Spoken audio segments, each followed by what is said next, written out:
ക്രിസ്തുവേശുവിൽ ഏവർക്കും സ്നേഹവന്ദനം. കർത്താവിൽ പ്രിയരെ, ദി ലാസ്റ്റ് ഗോസ്പൽ ചാനലിൻ്റെ 222 എപ്പിസോഡിലേക്ക് ഏവർക്കും ഹൃദ്യമായ സ്വാഗതം. യേശു കർത്താവിൻ്റെ ഗിരിപ്രഭാഷണത്തിൻ്റെ ധ്യാനം തുടരുകയാണ്. ഈ എപ്പിസോഡിൽ നാം ധ്യാനിക്കുന്നത് വിശുദ്ധ മത്തായി എഴുതിയ സുവിശേഷം 5-ാം അധ്യായം 17 മുതൽ 20 വരെയുള്ള വാക്യങ്ങളാണ്. വളരെ പ്രധാനപ്പെട്ടതും അതേസമയം തന്നെ വളരെ തെറ്റിദ്ധരിക്കപ്പെട്ടതും വളരെ അധികം ദുർവ്യാഖ്യാനം നടത്തിക്കൊണ്ടിരിക്കുന്നതുമായ ഒരു വേദഭാഗമാണിത്. ഉദാഹരണത്തിന്, ഇക്കാലത്ത് ഭക്തർ എന്ന് പറയപ്പെടുന്ന ചിലർ വളരെ ആധികാരികമായി പറയുന്നത് കേൾക്കാം: പഴയ നിയമത്തിന് നമ്മുടെ വിശ്വാസ ജീവിതത്തിൽ പ്രസക്തി ഒന്നുമില്ല, പുതിയ നിയമം മാത്രമാണ് ക്രിസ്ത്യാനിയുടെ വേദപുസ്തകമെന്ന്. ഈ എപ്പിസോഡിൽ നമ്മൾ ശ്രദ്ധിക്കുന്ന വാക്യങ്ങളുടെ ധ്യാനവുമായി ബന്ധപ്പെടുന്ന ചില കാര്യങ്ങൾ മാത്രം ആമുഖമായിട്ട് പറയാം. നമ്മുടെ പഴയ നിയമമായിരുന്നു യേശുവിൻ്റെയും അപ്പോസ്തലന്മാരുടെയും ആദിമസഭയുടെയും തിരുവെഴുത്ത്. ആ ആദിമസഭയുടെ സൃഷ്ടിയാണ് പുതിയ നിയമം. കൂടാതെ പുതിയ നിയമത്തിലെ സുവിശേഷങ്ങളുടെയും ലേഖനങ്ങളുടെയും എഴുത്തുകാർ തങ്ങളുടെ വിവരണങ്ങൾക്കും വ്യാഖ്യാനങ്ങൾക്കും ആധികാരികത ഉറപ്പാക്കുവാനായി ഉപയോഗിച്ചിരിക്കുന്നതെല്ലാം നമ്മുടെ പഴയ നിയമമായ അവരുടെ തിരുവെഴുത്താണ്. ഇനി നമ്മുടെ വേദഭാഗത്തേക്ക് വരാം. മത്തായി 5:17, ഞാൻ ന്യായപ്രമാണത്തെയോ പ്രവാചകന്മാരെയോ നീക്കേണ്ടതിന് വന്നു എന്ന് നിരൂപിക്കരുത്. നീക്കുവാനല്ല, നിവർത്തിപ്പാനത്രേ ഞാൻ വന്നത്. ഈ വാക്യത്തിലെ ഓരോ വാക്കും ശരിക്കും മനസ്സിലാക്കിയെങ്കിൽ മാത്രമേ പഴയ നിയമത്തിൻ്റെ പ്രസക്തി നമുക്ക് മനസ്സിലാവുകയുള്ളൂ. ഈ വിഷയം വളരെ വിശദമായി ഈ ചാനലിൽ ഞാൻ മുമ്പ് പഠന വിഷയമാക്കിയിട്ടുള്ളതാണ്.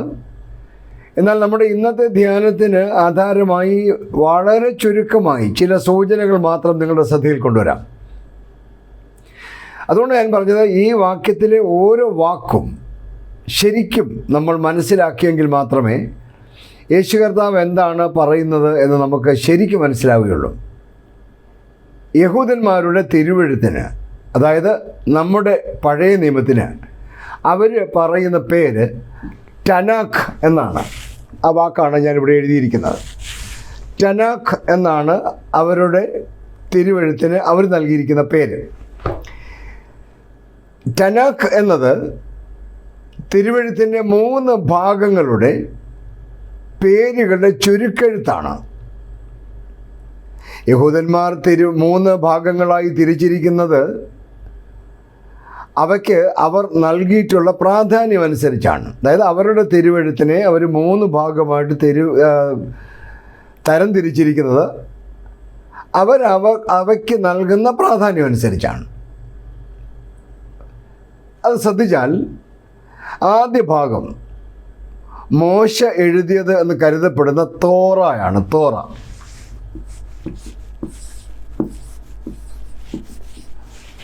തോറ ആണ് അവരുടെ തിരുവെഴുത്തിൻ്റെ ആദ്യ ഭാഗം.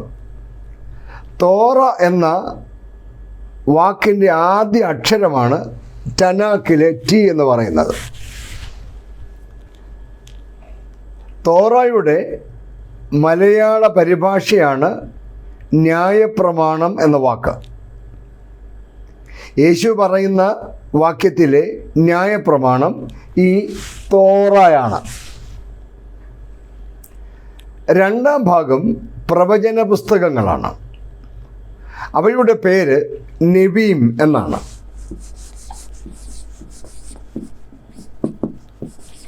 നെബീം എന്നാണ്. നെബീം എന്ന വാക്കിൻ്റെ ആദ്യ അക്ഷരമാണ് ടനാക്കിലെ എൻ എന്ന വാക്ക്. നെബീമിൻ്റെ മലയാള പരിഭാഷയാണ് പ്രവാചകന്മാർ എന്ന വാക്ക്. യേശു പറയുന്ന വാക്യത്തിലെ പ്രവാചകന്മാർ ഈ നെബീം ആണ്. മൂന്നാം ഭാഗം എഴുത്തുകൾ എന്നറിയപ്പെടുന്ന പല വക പുസ്തകങ്ങളാണ്. അവയുടെ പേര് കെത്തുവീം എന്നാണ്.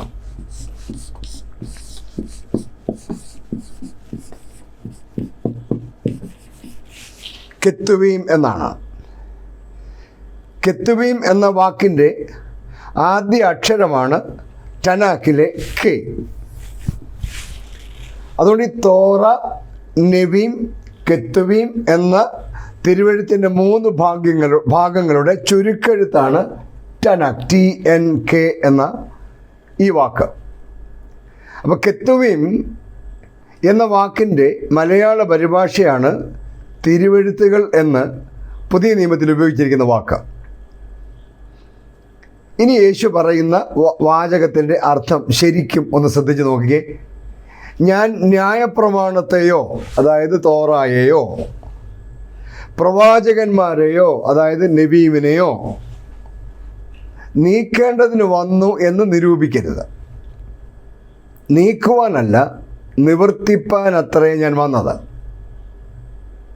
അതായത് ന്യായപ്രമാണമെന്നും പ്രവാചകന്മാരെന്നും വിളിക്കപ്പെടുന്ന പഴയ നിയമം എന്ന് നാം പറയുന്ന തിരുവചനം നീക്കാനല്ല ഞാൻ വന്നത്. പ്രത്യുത അതിൽ പറഞ്ഞിരിക്കുന്ന കാര്യങ്ങൾ നിവർത്തിക്കാനാണ് എന്ന് പറയുമ്പോൾ പഴയ നിയമം എന്ന് നാം പറയുന്ന ദൈവവചനത്തിൻ്റെ പ്രസക്തി വ്യക്തമായി കാണും എന്ന് ഞാൻ വിചാരിക്കുന്നു. സുവിശേഷങ്ങളിൽ തന്നെ പറഞ്ഞിരിക്കുന്ന മറ്റ് ചില വാക്യങ്ങൾ കൂടെ ഇവിടെ ചേർത്ത് വായിക്കേണ്ടതാണ്. അപ്പോൾ ഈ ഭാഗം നമുക്ക് ശരിക്കും മനസ്സിലാവും. ഞാൻ 2-3 ഉദാഹരണങ്ങൾ മാത്രം ചൂണ്ടിക്കാണിക്കാം. ഒന്ന്, മത്തായി 22:34 മുതൽ 40 വരെയുള്ള വാക്യങ്ങളിൽ യേശുവിനെ പരീക്ഷിക്കാൻ വന്ന വൈദികൻ യേശുവിനോട് വലിയ കൽപ്പന ഏത് എന്ന് ചോദിക്കുമ്പോൾ യേശു പറയുന്ന മറുപടി ശ്രദ്ധിക്കുക. നിൻ്റെ ദൈവമായ കർത്താവിനെ നീ പൂർണ്ണ ഹൃദയത്തോടും പൂർണ്ണ ആത്മാവോടും പൂർണ്ണ മനസ്സോടും കൂടെ സ്നേഹിക്കണം. ഇതാകുന്നു വലിയതും ഒന്നാമത്തേതുമായ കൽപ്പന. രണ്ടാമത്തേത് അതിനോട് സമം, കൂട്ടുകാരനെ നിന്നെപ്പോലെ തന്നെ സ്നേഹിക്കണം. ഇനി യേശു പറയുന്നത് ശ്രദ്ധിക്കുക. ഈ 2 കൽപ്പനകളിൽ സകല ന്യായപ്രമാണവും, തോറ, സകല പ്രവാചകന്മാരും, നെബീം അടങ്ങിയിരിക്കുന്നു. ഇവിടെ കർത്താവ് ഉപയോഗിച്ചിരിക്കുന്ന ന്യായപ്രമാണം, പ്രവാചകന്മാർ എന്ന വാക്കുകളുടെ അർത്ഥം മനസ്സിലായല്ലോ. 2, യേശു പറയുന്ന ധനവാന്റെയും ലാസറിൻ്റെയും കഥയാണ് അടുത്തത്. ലൂക്കോസ് 16:19 മുതലുള്ള വാക്യങ്ങളിൽ രേഖപ്പെടുത്തിയിരിക്കുന്ന പ്രസ്തുത സംഭവം ശ്രദ്ധിച്ച് വായിക്കാം. പാതാളത്തിൽ യാതന അനുഭവിക്കുന്ന ധനവാൻ മേലോട്ട് നോക്കുമ്പോൾ അബ്രഹാം പിതാവിനെയും അവൻ്റെ മടിയിൽ ലാസറിനെയും കാണുന്നു. പശ്ചാത്താപ വിവശനായി അയാൾ അബ്രഹാമിനോട് പറയുന്നു, അവനെ എൻ്റെ അപ്പൻ്റെ വീട്ടിൽ അയക്കണമെന്ന് ഞാൻ അപേക്ഷിക്കുന്നു. എനിക്ക് 5 സഹോദരന്മാരുണ്ട്. അവരും ഈ യാതനാ സ്ഥലത്ത് വരാതിരിപ്പാൻ അവൻ അവരോട് സാക്ഷ്യം പറയട്ടെ. അപ്പോൾ അബ്രഹാം പറയുന്ന മറുപടി ശ്രദ്ധിക്കുക. അവർക്ക് മോശയും പ്രവാചകന്മാരും ഉണ്ടല്ലോ, അവരുടെ വാക്ക് അവൻ കേൾക്കട്ടെ. തുടർന്ന് വീണ്ടും പറയുന്നു, അവർ മോശയുടെയും പ്രവാചകന്മാരുടെയും വാക്ക് കേൾക്കാഞ്ഞാൽ മരിച്ചവരിൽ നിന്ന് ഒരുത്തൻ എഴുന്നേറ്റ് ചെന്നാലും വിശ്വസിക്കുകയില്ല. ഇവിടെയും ഞാൻ ആദ്യം വിശദീകരിച്ച തോറ, മോശ, പ്രവാചകന്മാർ, നെബീം, ഈ വാക്കുകളുടെ പ്രസക്തി നിങ്ങൾക്ക് ബോധ്യമായി കാണുമെന്ന് വിചാരിക്കുന്നു.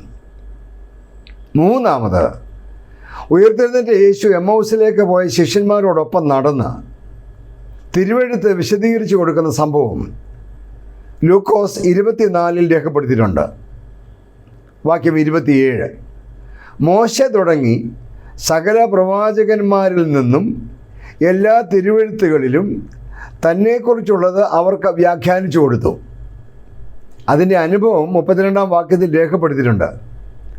ആ ശിഷ്യന്മാർ പറയുകയാണ്, അവൻ വഴിയിൽ നമ്മോട് സംസാരിച്ച് തിരുവെഴുത്തുകളെ തെളിയിക്കുമ്പോൾ നമ്മുടെ ഹൃദയം നമ്മുടെ ഉള്ളിൽ കത്തിക്കൊണ്ടിരുന്നില്ലയോ? ഇവിടെ യേശു വ്യാഖ്യാനിച്ചു കൊടുത്തു എന്ന് പറഞ്ഞിരിക്കുന്ന മോശ എന്നത് തോറായും പ്രവാചകന്മാർ എന്നത് ഈ നെവീമും തിരുവെഴുത്തുകൾ എന്നത് ഈ കെത്തുവീമും ആണ് എന്നത് മനസ്സിലായി കാണുമല്ലോ. പ്രിയപ്പെട്ടവരെ, കേട്ടാൽ ഹൃദയം കത്തിക്കുന്ന ഈ തിരുവചനം നമ്മുടേതല്ല എന്ന് പ്രഖ്യാപിക്കുന്ന ഭക്തന്മാരെക്കുറിച്ച് എന്തു പറയാനാണ്? പത്രോസ്ലീഹ തരുന്ന മുന്നറിയിപ്പ് ഇവിടെ പ്രസക്തമായതുകൊണ്ട് മാത്രം ഞാനൊന്ന് ഉദ്ധരിക്കുകയാണ്. തിരുവെഴുത്തിലെ പ്രവചനമൊന്നും സ്വയമായ വ്യാഖ്യാനത്താൽ ഉളവാകുന്നതല്ല എന്ന് ആദ്യം തന്നെ അറിഞ്ഞുകൊള്ളണം. പ്രവചനം ഒരിക്കലും മനുഷ്യൻ്റെ ഇഷ്ടത്താൽ വന്നതല്ല. ദൈവകൽപ്പനയാൽ മനുഷ്യർ പരിശുദ്ധാത്മ നിയോഗം പ്രാപിച്ചിട്ട് സംസാരിച്ചതത്രേ. 2 പത്രോസ് 1:20-21 വാക്യങ്ങൾ. തിരുവെഴുത്തുകളെക്കുറിച്ച് എന്താണോ ശരിക്കും ഉദ്ദേശിക്കപ്പെട്ടിട്ടുള്ളത് അത് കൃത്യമായി പാലിക്കാനാണ് യേശു വന്നത് എന്നാണ് യേശുവിൻ്റെ വാക്കുകൾ വ്യക്തമാക്കുന്നത്. അതുകൊണ്ട് യേശുവിൻ്റെ എല്ലാ വാക്കുകളെയും നടപടികളെയും പഴയ നിയമ പശ്ചാത്തലത്തിലാണ് മനസ്സിലാക്കേണ്ടത്. അതായത് പഴയ നിയമത്തിലെ ഓരോ വചനവും യേശുവിൽ എങ്ങനെയാണ് നിവൃത്തിയായത് എന്ന് മനസ്സിലാക്കാതെ തിരുവെഴുത്തിനെ വ്യാഖ്യാനിക്കരുത് എന്നും യേശുവിനെ അനുഗമിക്കുന്ന ഏതൊരാളിൻ്റെയും ജീവിതം പഴയ നിയമത്തിൻ്റെ മാനദണ്ഡത്തിൽ പരിശോധിക്കപ്പെട്ടുകൊണ്ടേയിരിക്കണമെന്നും ഈ വാക്യം നമ്മെ ബോധ്യപ്പെടുത്തുന്നുണ്ട്.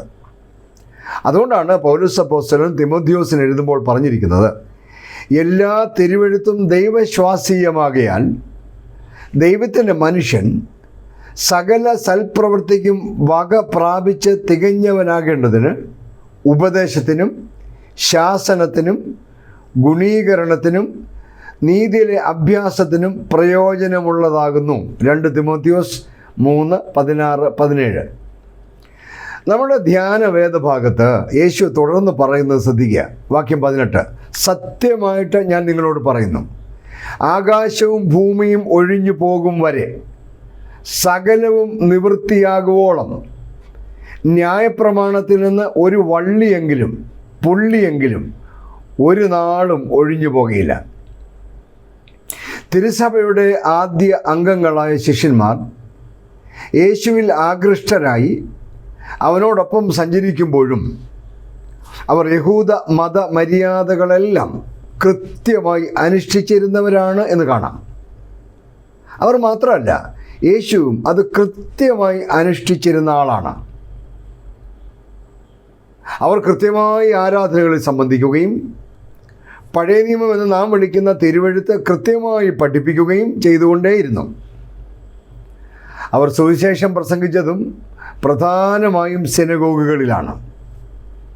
കാരണം യേശുവിൻ്റെ ജീവിതവും മരണവും ഉയർത്തെഴുന്നേൽപ്പും എല്ലാം ന്യായപ്രമാണത്തിൻ്റെയും പ്രവാചകന്മാരുടെയും പൂർത്തീകരണമാണ് എന്നാണ് അവർ പഠിപ്പിച്ചത്. അവയെ ഇല്ലായ്മ ചെയ്ത് പകരം യേശുവിനെ പ്രതിഷ്ഠിക്കാനല്ല അവർ ശ്രമിച്ചത്. നാം ഒരു കാര്യം ഇവിടെ മനസ്സിലാക്കിയിരിക്കേണ്ടത്, യേശു യാദൃച്ഛയായ ഒരു യഹൂദനായി വന്ന് ജനിച്ചതല്ല. പ്രത്യുത അവൻ്റെ മനുഷ്യാവതാരം നൂറ്റാണ്ടുകളായി പ്രവാചകന്മാർ ഘോഷിച്ചെറിഞ്ഞ അനുസരിച്ച് ദൈവിക പദ്ധതി പ്രകാരമാണ്. യേശു ആരാണ് എന്ന് മനസ്സിലാക്കണമെങ്കിൽ പോലും യഹോവയായ ദൈവവും ഇസ്രായേലും തമ്മിലുള്ള ഉടമ്പടി ബന്ധവും നമ്മൾ മനസ്സിലാക്കിയിരിക്കണം. ടിം കെല്ലർ എന്ന വേദപണ്ഡിതൻ പറഞ്ഞിരിക്കുന്ന ഒരു വാചകം ഞാനൊന്ന് ഉദ്ധരിക്കട്ടെ. അദ്ദേഹം പറയുകയാണ്, ടിം കെല്ലർ എന്ന വേദപണ്ഡിതൻ പറയുന്നു, Jesus was not a Christian, he was a Jew. The gospel is the climax of the Jewish story. യേശു ഒരു ക്രിസ്ത്യാനി ആയിരുന്നില്ല, അവനൊരു യഹൂദനായിരുന്നു. സുവിശേഷം എന്നത് യഹൂദ ചരിത്രത്തിൻ്റെ ഉദ്വേഗഭരിതമായ പര്യവസാനമാണ്. അതുകൊണ്ട് തന്നെ യേശു ഇസ്രായേലിന് വാഗ്ദത്തം ചെയ്യപ്പെട്ടിരിക്കുന്ന മശിഹയാണെന്നും അവൻ വന്നത് ലോകത്തെ രക്ഷിക്കാനാണ് എന്നും അറിഞ്ഞിരിക്കണം. ചാൾസ് സ്പെർജൻ എന്ന ലോക പ്രശസ്ത സുവിശേഷ പ്രസംഗകൻ പറഞ്ഞ ഒരു വാചകം ഏറ്റവും ശ്രദ്ധേയമാണ്. The law is not a ladder by which we climb to heaven, but it is a mirror that shows us our need for a savior. ന്യായപ്രമാണം നമുക്ക് സ്വർഗത്തിലേക്ക് കയറാനുള്ളൊരു ഗോവണിയല്ല, പ്രത്യുത നമുക്കൊരു രക്ഷകനെ ആവശ്യമുണ്ട് എന്ന് നമ്മെ ബോധ്യപ്പെടുത്തുന്ന ഒരു കണ്ണാടിയാണ്. അത്ര മനോഹരമായ അർത്ഥവത്തായ വാക്കാണ്. കർത്താവ് പറഞ്ഞ ഒരു വള്ളിയെങ്കിലും പുള്ളിയെങ്കിലും എന്ന പ്രയോഗം ഒരു പഴഞ്ചൊല്ല് പോലെയാണ് ഇവിടെ ഉപയോഗിച്ചിരിക്കുന്നത്. വാസ്തവത്തിൽ യേശുവിൻ്റെ സംസാര ഭാഷയായിരുന്ന അരാമ്യ ഭാഷയിലെയും അവരുടെ പൗരാണിക ഭാഷയായിരുന്ന ഹീബ്രുവിലെയും അക്ഷരമാലയിലെ ചില കാര്യങ്ങളാണ് യേശു അവിടെ പറഞ്ഞിരിക്കുന്നത്. പഴയ നിയമം എഴുതപ്പെട്ട എബ്രായ ഭാഷയിലെ അക്ഷരമാലയിലെ ഏറ്റവും ചെറിയ അക്ഷരമായ യോദ്, ഇതാണ് ഹീബ്രു ഭാഷയിലെ ഏറ്റവും ചെറിയ അക്ഷരം. അത് ഇംഗ്ലീഷിൽ നമുക്ക് യോദ് എന്ന് പറയാം. രണ്ടാമതോട് ഉപയോഗിച്ചിരിക്കുന്നത് ഹീബ്രു ഭാഷയിലെ ഏറ്റവും ചെറിയ സ്വരചിഹ്നമായ വവലായ ഹീരക് എന്നാണ്. അതിങ്ങനെയാണ്, ഒരു ചെറിയ കുത്താണ്. യേശു പറഞ്ഞ വാക്ക് ഇതാണ്. എന്നാൽ ഈ വാക്കുകൾ വള്ളിയെങ്കിലും പുള്ളിയെങ്കിലും, ഇത് ഇങ്ങനെ വള്ളി പോലെയാണല്ലോ മലയാളത്തിൽ പരിഭാഷപ്പെടുത്തിയത്. അതുകൊണ്ടാണ് വള്ളി എന്നും പുള്ളി എന്നും. വള്ളി എന്ന് പറയുമ്പോൾ മനസ്സിലായി ഒരു ചെറിയ അക്ഷരമാണ്, ഹീബ്രു ഭാഷയിലെ ഏറ്റവും ചെറിയ അക്ഷരമാണ്. പുള്ളി എന്ന് പറയുമ്പോൾ ഒരു കുത്താണ്, അതൊരു വവലാണ്. യേശു തൻ്റെ ഭാഷയിൽ നിന്നാണ് ആ വാക്കോട് ഉപയോഗിച്ചത്. നമുക്ക് മലയാളത്തിൽ മനസ്സിലാകാൻ വേണ്ടി വള്ളി എന്നും പുള്ളി എന്നും പരിഭാഷപ്പെടുത്തി എന്നുള്ളതാണ്. സത്യത്തിൽ പല ഭാഷകളിലേക്ക് ആ വാക്കുകളുടെ പരിഭാഷ നടന്നപ്പോൾ ഈ ആശയം വ്യക്തമാക്കാനായി വിവിധ ഭാഷകളിൽ വ്യത്യസ്തങ്ങളായ പ്രയോഗങ്ങളായി മാറി എന്നതാണ് വസ്തുത. ഉദാഹരണത്തിന് ഗ്രീക്ക് ഭാഷയിലേക്ക് വന്നപ്പോൾ അയോട്ട ആണ് അവിടെ ഉപയോഗിച്ചിരിക്കുന്നത്. അത് ഗ്രീക്ക് അക്ഷരമാലയിലെ ഏറ്റവും ചെറിയ അക്ഷരമാണ് അയോട്ട. ഒരു ഇംഗ്ലീഷ് പരിഭാഷയിൽ 1 jot എന്നാണ് എഴുതിയിരിക്കുന്നത്. ന്യൂ റിവൈസ്ഡ് സ്റ്റാൻഡേർഡ് വെർഷനിൽ note 1 letter, note 1 stroke of a letter എന്നാണ് ഉപയോഗിച്ചിരിക്കുന്നത്. അതായത് ഈ തിരുവെഴുത്ത് രേഖപ്പെടുത്തപ്പെട്ട ഹീബ്രു അക്ഷരമാലയിലെയും നമുക്ക് ലഭ്യമായ ഇതിൻ്റെ പഴയ പരിഭാഷയായ ഗ്രീക്ക് പരിഭാഷയിലെയും ഏറ്റവും ചെറിയ അക്ഷരമോ ഏറ്റവും ചെറിയ സ്വരചിഹ്നമോ പോലും മാറ്റപ്പെടുത്താൻ പാടില്ല എന്നാണ് യേശുവോട് പറഞ്ഞിരിക്കുന്നത്. അത് നമുക്ക് മനസ്സിലാകുന്ന ഭാഷയിൽ ഏറ്റവും മനോഹരമായി ഹൃദ്യമായി വള്ളി എങ്കിലും പുള്ളി എങ്കിലും എന്ന് എഴുതിയിരിക്കുകയാണ്. അതായത് ഒരു വള്ളിയെങ്കിലും ഒരു പുള്ളിയെങ്കിലും, ഏറ്റവും ചെറിയ അക്ഷരമായ യോതെങ്കിലും, ഏറ്റവും ചെറിയ സ്വരചിഹ്നമായ ഹീരക് എങ്കിലും മാറ്റാൻ ആർക്കും അവകാശമില്ല. അടുത്ത വാക്യം യേശു പറയുന്നത് നമ്മൾ വായിക്കുമ്പോൾ ഈ കാര്യത്തെ നമ്മൾ നിസാരവൽക്കരിച്ചാൽ ഉണ്ടാകാവുന്ന ഭവിഷ്യത്തിനെ കുറിച്ചാണ് യേശു ഓർമ്മിപ്പിക്കുന്നത്. വാക്യം 19, ആകയാൽ ഈ ഏറ്റവും ചെറിയ കൽപ്പനകളിൽ ഒന്ന് അഴിക്കുകയും മനുഷ്യരെ അങ്ങനെ പഠിപ്പിക്കുകയും ചെയ്യുന്നവനോ സ്വർഗരാജ്യത്തിൽ ഏറ്റവും ചെറിയവനെന്ന് വിളിക്കപ്പെടും. അവയെ ആചരിക്കുകയും പഠിപ്പിക്കുകയും ചെയ്യുന്നവൻ സ്വർഗരാജ്യത്തിൽ വലിയവൻ എന്ന് വിളിക്കപ്പെടും. അങ്ങനെ ചെയ്താലുണ്ടാകുന്ന ഭവിഷ്യത്ത് യേശു കർത്താവ് വിശദീകരിക്കുമ്പോൾ ദൈവത്തിൻ്റെ തിരുവെഴുത്തിനോട് പുലർത്തേണ്ട സമീപനത്തെ കർത്താവ് വളരെ കൃത്യമായി നമ്മെ ബോധ്യപ്പെടുത്തുകയാണ് ഇവിടെ. ലോക ചരിത്രത്തിൽ എക്കാലത്തും, പ്രത്യേകിച്ച് ഇക്കാലത്തും, ചില മനുഷ്യർ ദൈവവചനത്തെ സമീപിക്കുന്ന രീതിയും അതിനെ ദുരുപയോഗിക്കുന്ന വിധവും കാണുമ്പോൾ വലിയ ഭയം തോന്നാറുണ്ട് എനിക്ക്. ദൈവവചനത്തെ ദുരുപയോഗിക്കുകയും തങ്ങളുടെ താല്പര്യ സംരക്ഷണത്തിനും സൗകര്യത്തിനും വേണ്ടി ദുർവ്യാഖ്യാനം ചെയ്യുകയും ചെയ്യുമ്പോൾ യേശുവിൻ്റെ ഈ വാക്കുകൾ ഒരു വെല്ലുവിളിയായി കാണേണ്ടതാണ് എന്ന് ഞാൻ വിചാരിക്കുന്നു. അഴിക്കുക എന്നതിന് ഉപയോഗിച്ചിരിക്കുന്ന ബ്രേക്സ് എന്നോ അബോളിഷ് എന്നോ ഒക്കെ ഇംഗ്ലീഷിൽ പരിഭാഷപ്പെടുത്താവുന്ന ഗ്രീക്ക് വാക്കിന് set aside as no longer applicable എന്നാണ് ശരിക്കും അർത്ഥം. അതുകൊണ്ട് ദൈവത്തിൻ്റെ തിരുവെഴുത്തിനെ ദുർവ്യാഖ്യാനം ചെയ്ത് ചില ഭാഗങ്ങൾ നമുക്ക് ഉപയോഗമില്ലാത്തതാണെന്ന് പറയുകയും മനുഷ്യരെ അങ്ങനെ പഠിപ്പിക്കുകയും ചെയ്യുന്നവർ സ്വർഗരാജ്യത്തിൽ ഏറ്റവും ചെറിയവരെന്ന് വിളിക്കപ്പെടുമെന്നും, എന്നാൽ അവയെ ആചരിക്കുകയും പഠിപ്പിക്കുകയും ചെയ്യുന്നവൻ സ്വർഗരാജ്യത്തിൽ വലിയവനെന്ന് വിളിക്കപ്പെടുമെന്നും യേശു വ്യക്തമാക്കുകയാണിവിടെ. ഇന്നത്തെ കാലത്ത് തിരുവെഴുത്തുകളെ വ്യാഖ്യാനിക്കുകയും പഠിപ്പിക്കുകയും ചെയ്യുന്ന എല്ലാവർക്കുമുള്ള ശക്തമായ ഒരു താക്കീത് കൂടെയാണത്. വാക്യം 20, നിങ്ങളുടെ നീതി ശാസ്ത്രിമാരുടെയും പരീശന്മാരുടെയും നീതിയെ കവിയുന്നില്ലെങ്കിൽ നിങ്ങൾ സ്വർഗരാജ്യത്തിൽ കടക്കയില്ല എന്ന് ഞാൻ നിങ്ങളോട് പറയുന്നു. ഇത് വേദവ്യാഖ്യാതാക്കളുടെ വ്യാഖ്യാനവും ഉപദേശവും കേൾക്കുന്നവർക്കുള്ള മുന്നറിയിപ്പാണ്. ശാസ്ത്രിമാരും പരീശന്മാരും തിരുവെഴുത്തുകളെ ദുർവ്യാഖ്യാനം ചെയ്ത് ജനത്തിൻ്റെ ആധ്യാത്മിക ജീവിതത്തെ ദുസ്സഹമാക്കിയതിനെതിരെ യേശു ഈ കൂട്ടരുമായി നിരന്തര കലഹത്തിലായിരുന്നു എന്ന് നമുക്കറിയാം. മോശയോ പ്രവാചകന്മാരോ തിരുവെഴുത്തോ അല്ല പ്രശ്നം, അതിൻ്റെ ദുർവ്യാഖ്യാനമാണ്. ദൈവവചനത്തിൻ്റെ കൃത്യമായ മനസ്സിലാക്കലും അതിൻ്റെ പഠിപ്പിക്കുകയും വളരെ പ്രധാനപ്പെട്ട ഒന്നാണ്. അന്നത്തെ വേദപണ്ഡിതന്മാരായ ശാസ്ത്രിമാരും പരീശന്മാരും തിരുവെഴുത്തുകളെ ദുർവ്യാഖ്യാനം ചെയ്ത രീതിയെ വിമർശിച്ചുകൊണ്ടും തിരുവെഴുത്തുകളുടെ ശരിയായ വ്യാഖ്യാനം സ്വന്തം ജീവിതത്തിലൂടെ ലോകത്തിന് കാണിച്ചു കൊടുത്തുകൊണ്ടും യേശു പറയുകയാണ്, താൻ വിഭാവനം ചെയ്യുന്ന ഒരു നീതിബോധം ഈ കൂട്ടർ പഠിപ്പിച്ചതിനുമൊക്കെ വളരെ മേലെയാണ്. അങ്ങനെ തന്നെയാണ് ന്യായപ്രമാണത്തിലും പ്രവാചകന്മാരിലും രേഖപ്പെടുത്തി വച്ചിട്ടുള്ളതും. എന്നാൽ ഈ കൂട്ടർ അതിനെ ദുർവ്യാഖ്യാനം ചെയ്ത് അതിൻ്റെ തനിമ നഷ്ടപ്പെടുത്തി കളഞ്ഞതുകൊണ്ട് കർത്താവ് പറയാണ്, നിങ്ങളുടെ നീതി അവരുടെ നീതിയെ കവിയണം. കാരണം ന്യായപ്രമാണവും പ്രവാചകന്മാരും ഉദ്ദേശിച്ചിരിക്കുന്ന യഥാർത്ഥ ചിന്ത, യഥാർത്ഥ പഠിപ്പിക്കുക, അത് തൻ്റെ ജീവിതത്തിലൂടെ യേശു കർത്താവ് കാണിച്ചു തരികയാണ്. അത് ഇവർ പറയുന്നതിനൊക്കെ വളരെ മേലെയാണ്. തൻ്റെ അനുയായികളിൽ നിന്നും യേശു പ്രതീക്ഷിക്കുന്നതും ഇത്തരം മഹത്തരമായ ഒരു നീതിയാണ്. അല്ലെങ്കിൽ അങ്ങനെയുള്ളവരും ദൈവരാജ്യത്തിന് തള്ളപ്പെട്ടവരായിരിക്കുമെന്ന് വ്യക്തമാക്കുകയാണ് ഇവിടെ.